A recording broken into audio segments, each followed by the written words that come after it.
Let's break down what really is going on with immigration today, because there's a lot that I cannot even keep up, and you really need to know this. So before we do that, Jose, Yes. It's been a little hot, but not that hot in Arizona. Tell me, what's your favorite season of the year? Summer. I love this time of Can year. you?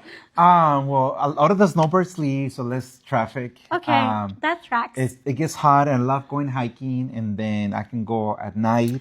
Probably you should really hydrate and not really go that much hiking. If you are not an experienced hiker, and if you're coming to Arizona, please do not hike in the summer. What is your favorite season?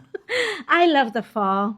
I think it's beautiful. We don't really have a fall here. There's a transformation. The leaves are changing. The weather is cooler. It's also my birthday season. So I love the fall. It's beautiful. All right. Anyways, let's get to talk about immigration. So we have a couple of topics that we're going to be covering. One that is coming fresh out of the oven today. So what happened was that, to give a little bit of context, on April 28th, the new administration did an executive order challenging a lot of things, and one of those things were in-state tuition for Dreamers.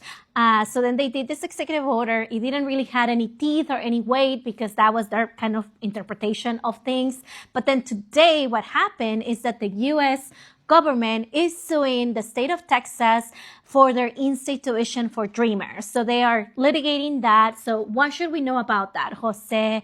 If I'm a dreamer in Texas, going to school, going to higher ed, that's my dream. What are things that I should be thinking about? Can you break it down a little bit about what's going on with this lawsuit, fresh out of the oven today? Yeah, so the judge has not ruled. There's no injunction. So they just filed the lawsuit. Still, if you're enrolled right now, you should continue your classes. This probably could take several months. This is a continuation of the lawsuit that in 2023 kind of put some ambiguity in the policy in the state of Texas. So it's a follow-up. Again, our interpretation of federal law, 1996, IRA, basically states that in order for states to grant in-state tuition to Dreamers, they must have at least a condition other than residency to be able to do so. And that's being challenged within the U.S., this lawsuit. What they're trying to say is that the intention of the federal law is this is only supposed to be for individuals that have lawful presence. AKA undocumented students would be eligible, DACA recipients would be. And they're trying to expand and potentially challenge other states as well. And again, right now, this is the first of its kind that the U.S. government is attacking an in-state tuition classification with one of the states. This is a developing story, so more to come. Both Jose and I are not attorneys. We're also not judges, so we don't know what's going to be the fate of this.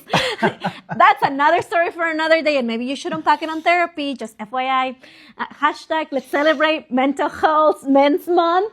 Yes, go to therapy. It's good for you. Anyways, I'm going out of tangent.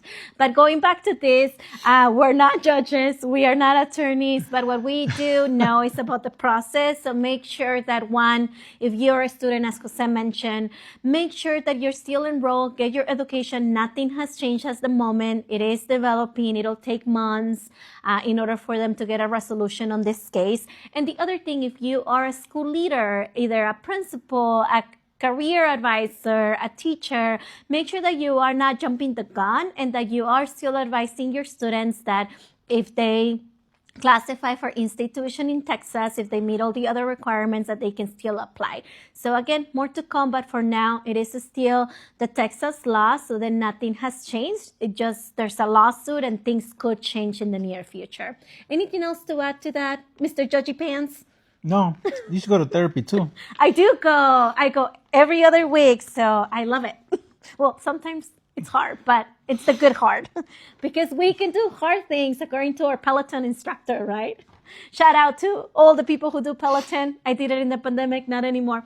Okay, I am getting really sidetracked. Let's go to the next segment. Probably cut this part out. Thank you, Pri. Going to the next segment, I think this is my ability to cope given the bad news that are coming up, which is around ICE expanding their vet quotas. Can you tell us a little bit more about this? There was a couple stories in the news saying that now the Trump administration is setting kind of a new vet quota or a new quota to arrest more people, about 3,000 people a day. It's a little confusing. Can you break it down? Yeah, there's two separate things, right? So we'll go first with the arrest, and then we'll talk about the big quota because it's a bigger conversation. Yeah, so again, for the beginning, we advocates, people assumed that there was going to be a quota. The administration denied it. Arrest quota, that they denied it. But it basically came out that the initial number that the goal was about 1,800 that they wanted to arrest per day. Since the beginning of the year to now, it's on average about 1,600 arrests per day that ICE is making. Stephen Miller got really upset at the ICE director saying like, hey, you're not doing your job. Basically, they demoted that person because their goal that they want to have is 3,000. Because Trump wants to be able to say that he arrested 1 million people per year. It's like he likes those big numbers. So that's something that within the discretion, something that they're doing. So are you going to see if ICE trying new things or being more brazen and blatant and doing all these arrests? Because there's not 3,000 immigrants committing crimes that people want to get. Like, it just doesn't happen. So they're going to have to go after individuals who are working, homes, people who had administrative cases closed before in the past. They're going to have to reopen those, go to the courts as they're doing, all this stuff. I think that what you're saying, and I want to make sure that I interrupted you a little bit because I think it's really important. They're most likely going to be violating due process. We're already seeing some of that. Well, they don't believe in due process. That's the thing. Well, I don't have them on speed dial, so I don't know what they believe, but we do know the actions. Said that on the process, they don't believe in due process for these individual people. So I don't think they're believing that they're violating policies. But that's what it is, right? They're technically violating the process because regardless of where you were born, you will still have to have some rights. I understand your kind of what you're bringing into perspective, but I think it's really important for the public to know that violations of due process are going to happen with this new goal. And sadly is that by the time people find out and you can build a case that people are going to be arrested, detained, people don't want to be in jail for their crime is working, want to put food on the table. So they're probably going to sign the order of voluntary departure.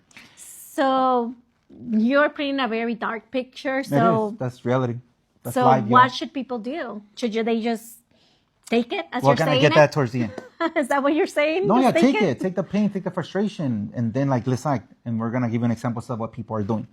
The other piece that you talked about, the bed quota, that's something that they need funding for it. So that's part of the reconciliation process that right now is in the Senate.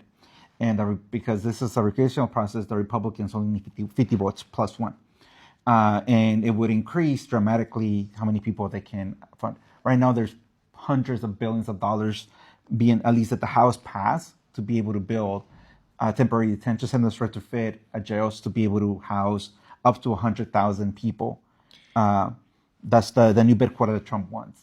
And to be clear, the majority of these detention centers are privately owned. So then their incentive, again, goes back to the more people that they arrest and they detain and the longer that they have them there, even if it violates the process, the more profit that they make. So I think that definitely it is difficult, it is challenging, but we also know, I think you said, we'll talk about it later. So let's talk about it now, about some bright spots.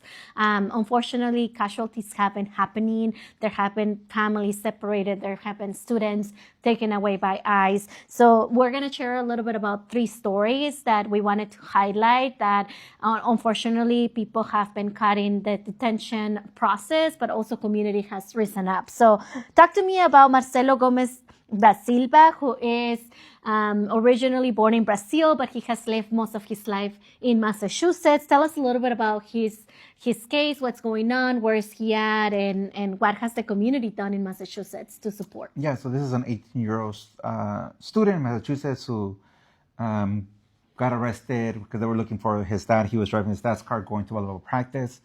But the beautiful thing that you have seen, at least from our ICE organizing perspective, is you have seen the whole school, whole community coming together, signing petitions, doing public demonstration. The students did a walkout, right? Like walking out with the blessing of the administration, all those things to show that there's community support for it. Similar to what happened with Jimena in Georgia, other events that have happened in other places. So that shows that, yeah, while ICE is out there violating due process, and in our ICE, they're law enforcement officials who are violating the law, right? what it shows is that when the community gets organized and they come together, they can fight back. So is Marcelo still detained? Do we know what's the status of his case? Yeah, so he's still detained as we speak today. Hopefully he's released, but there is, I think, growing sentiment in the latest. There were 3 posts that were dropped this past week around immigration deportation, and the majority, vast majority, close to 60% of American voters say they don't support people being arrested without due process, specifically individuals who have no criminal record, like Marcelo. Now let's travel from Massachusetts to New York. So in New York, we heard of another story of a young high school student as well. His name is Dylan Lopez. He is originally born in Venezuela, but has been living here for quite a while. He was also detained and arrested by ICE during a hearing. So we're seeing this more and more. We have covered that in another live. So tell us a little bit about what happened and why do you think that we wanted to highlight this story? Yeah, similar to what you said, right? Like we've seen in Miami, New York, Seattle, Phoenix. LA, here in Phoenix, where ICE is basically violating due process. Basically, as individuals like Dylan, they're like, hey, if you want to apply for asylum, this is what you do. Apply it to B1 app, you wait for 3 to 6 months, get your appointment, then you have to prove credible fear. Boom, do that. Okay, now you go into the country, you're going to file your asylum case. He's doing that. And then they have, your first court hearing, he goes. ICE says, oh no, we want to dismiss your case. The judge says, okay, dismiss it. Like, okay, now we're good. And then arresting individuals. And then many people describe them as disappearing individuals. So that's ICE saying like, hey, these are the rules that you're supposed to follow. People do them, like Dylan does. And then at the end, it's like, oh no, psych. No, there's no rules here. There's a hole and we're going to arrest you. And so that's what people are very frustrated is because inherently people can see, even if you don't know somebody who's an immigrant, even if you're not familiar with the case, you can easily tell that this is unjust and this is unfair at the core of it. And I think that's something that has been really powerful to see is the amount of support that also Dylan has had from his principal and folks saying this is our kids, right? They're high school students, they belong in our communities. So shout out to everybody who's organizing in New York in solidarity to support Dylan, and hopefully he gets released soon and he gets to be back in high school. I mean, we are in a critical time, finals are coming up, kids should not be detained at ICE. Kids should be getting prepared to do well in their finals, not be caught up in the system, even when they, as Jose mentioned, have been doing everything that they've been told to. The other thing, we're going to migrate now from New York to Missouri. Kenneth, I've never heard of that because it's a small town, so I'm learning something. 10,000 people. I'm learning something new. So going to the South in Missouri, tell us a little bit more about Carol. Who is Carol? What happened to her? I know that she is a loving member of a Catholic church community that is also having her back, but tell us a little bit about Carol. Yeah, and this is like the previous case of Massachusetts, traditional liberal blue state, New York as well. This is in Missouri, in a rural town, 10,000 people. Carol, 45-year-old woman from Hong Kong. Her real name is Ming, but she goes by Carol. She's been living there for over 20 years, since 2003. Basically, as ICE had they sent her a letter, you have an appointment, you need to check in this day. She did. She went, she checked in, and then she just didn't come out. And the community was super surprised because Carol goes to church, she's very dependent on her jobs. So in a community that 80% of them voted for Trump, and a lot of them say one of the issues that we wanted to support was specifically around immigration.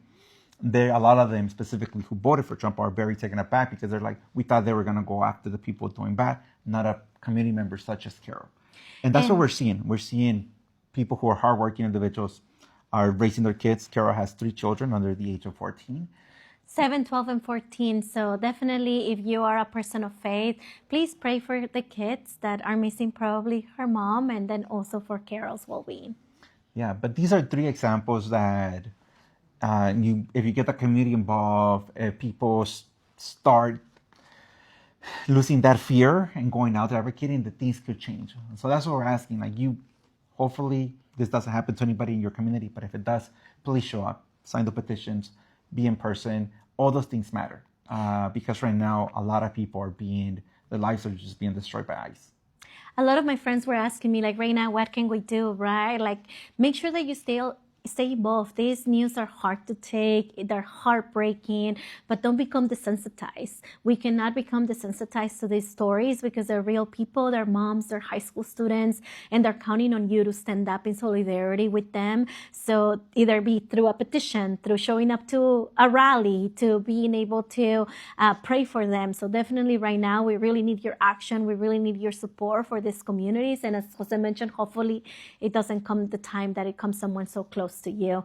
But in the meantime, if you have questions or anything, please put them on the chat. If you want us to do any follow-up on the stories, we'll try to keep you informed as all of these are developing stories, and we're trying to bring you the latest in a very fast-paced environment, so then you don't have to be here for hours. But if you want more, let us know. Drop it in the comment. If you have questions, make sure you go to the DMs if there's something sensitive. But we'll see you until next time. Goodbye.